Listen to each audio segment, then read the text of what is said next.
adventurers! My name's Angelia, your eco-friendly sister. Hi! My name is Shamara, your brave ate. And my name is Aliyah, a nature lover. And today, we're going to talk about Weather! Weather!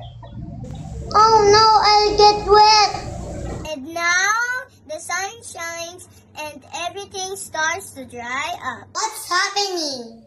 wow! Now I see a weather occurs anytime, anywhere. But what is weather exactly? Weather describes what it is outside at any given time of day. It can be hot, Oh, I know, cold. Wet! yes, you're both correct, adventurer. But also dry is one. And now, when we see the sun, it means it's sunny.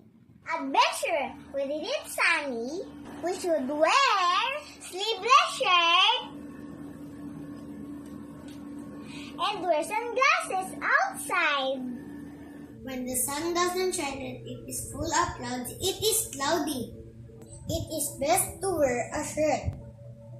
A while ago, it starts to rain, and I see a lot of water droplets. It means it is rainy day.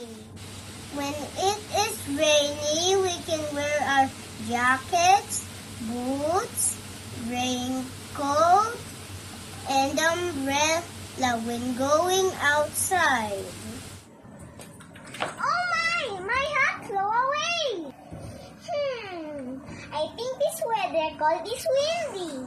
It is windy when the wind is strong. When it is windy, we should wear our jeans. Oh no, adventurers! I see thunder. What should I do? It is stormy. When it is stormy, we should seek guidance and protection from our elders like mom and dad. Trivia time! A meteorologist is a person that studies and predicts weather. Adventurer, you can be also one of them.